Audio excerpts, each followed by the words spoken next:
History. Monsieur Roman placed half a dozen volumes on the counter. "I beg of you, Monsieur Blazot," he said to me, "to send me these books.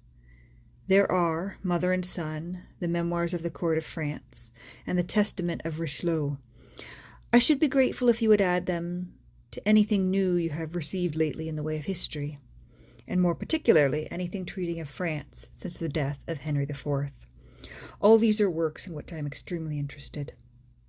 "You are right, monsieur," said my master. "Books on history are full of light stuff, very suitable to amuse an honest fellow, and one is sure of finding a great number of pleasant stories."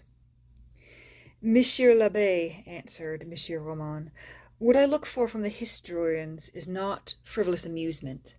It is a serious study, and I am filled with despair if I find fiction mingled with fact. I study human action in relation to the conduct of nations, and I seek for maxims of government in history." "I am not ignorant of that, monsieur," said my good master. "Your treatise on monarchy is renowned enough for us to know that you have conceived a political system drawn from history." "In such sort," said Monsieur Roman, "I have been the first to draw rules for princes and ministers, which they cannot avoid without danger. And we behold you, monsieur, on the frontispiece of your book, in the likeness of Minerva, presenting to a youthful king the mirror handed you by the muse Silo, hovering above your head in a study decked with busts and pictures.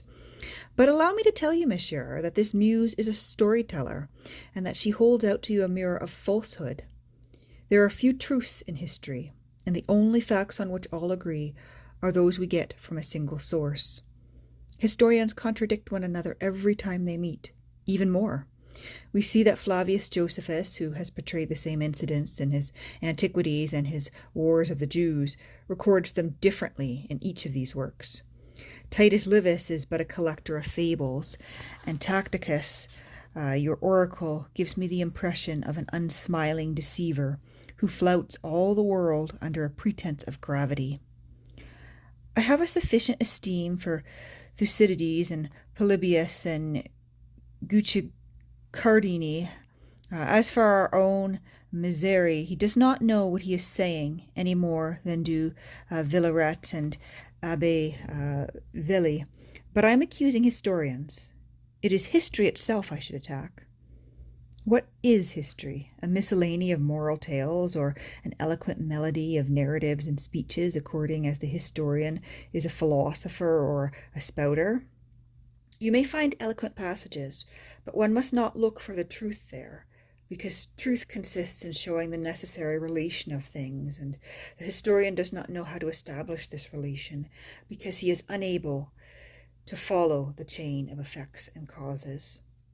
Consider that every time that the cause of an historical fact lies in a fact that is not historical, history fails to see it. And as historical facts are intimately allied to non-historical facts, it comes about that events are not linked after their natural order in history, but are connected one with another by mere artifices of rhetoric. And I ask you also to notice that the distinction between facts which appear in history and facts which do not is entirely arbitrary. It results from this that, far from being a science, history is condemned by a vice in its essence to the chaos of untruth. Sequence and continuity will always be lacking to it, and without these there can be no true knowledge. You see also that one can draw no prognostic as to the future of a nation from its past history. Now, the peculiarity of science is to be prophetic, as may be seen by these tables, where the moon's periods, tides, and eclipses are to be found, calculated beforehand, whilst revolutions and wars escape calculation. Monsieur Roman explained to Monsieur l'Abbé Cognard that he merely asked of history facts, somewhat confused, it is true, uncertain, mingled with errors, but infinitely precious through their subject, which is man.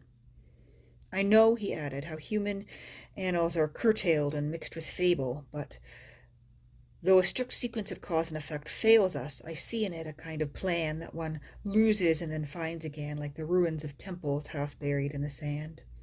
That alone is of immense value to me, and I flatter myself that in the future history formed from abundant material and treated with method will rival in exactitude the natural sciences. Do not reckon on that, said my good master. I should rather believe that the growing abundance of memoirs, correspondence, and filed records will render the task more difficult to future historians. Mr. Elward, who gives up his life to the study of the Revolution in England, assures me that one man's lifetime would not suffice in which to read the half of what was written during the disturbances. It reminds me of a story told by Monsieur l'Abbé Blanchet on this subject, which I will tell you as I remember it, regretting that Monsieur l'Abbé Blanchet is not here to tell it to you himself, for he is a man of wit.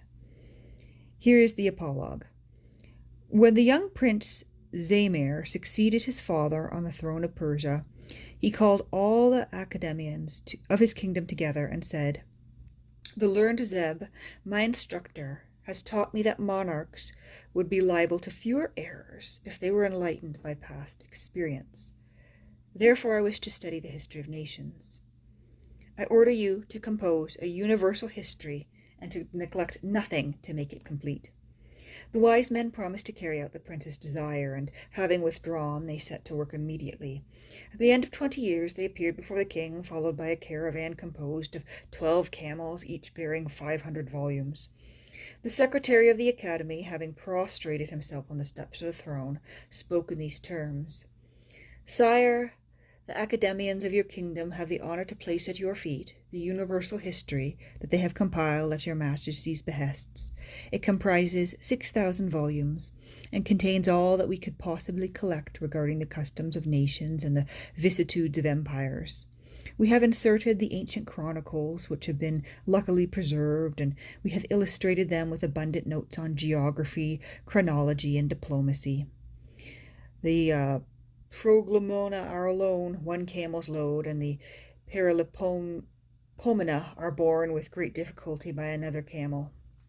The king answered, "Gentlemen, I thank you for the trouble that you have taken, but I am very busy with the cares of state. Moreover, I have aged while you worked. I am arrived, as says the Persian poet, halfway along the road of life, and even supposing I die full of years, I cannot reasonably hope to have the time to read such a lengthy history.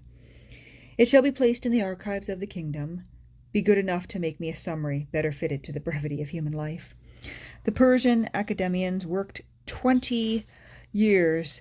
They then brought to the king 1,500 volumes on 3 camels. "Sire," said the permanent secretary in a weakened voice, "here is our new work. We believe we have omitted nothing essential." "That may be," answered the king, "but I shall not read it. I am old. Lengthy undertakings do not suit my years. Abridge it further, and do not be long about it." They lingered so little that at the end of 10 years they returned, followed by a young elephant bearing 500 volumes. "I flatter myself I have been succinct," said the permanent secretary. "You have not yet been sufficiently so," answered the king. "I am at the end of my life, abridge, if you want me to know the history of mankind ere I die." The permanent secretary reappeared before the palace at the end of 5 years. Walking with crutches, he held by the bridle a small donkey, which bore a big book on its back.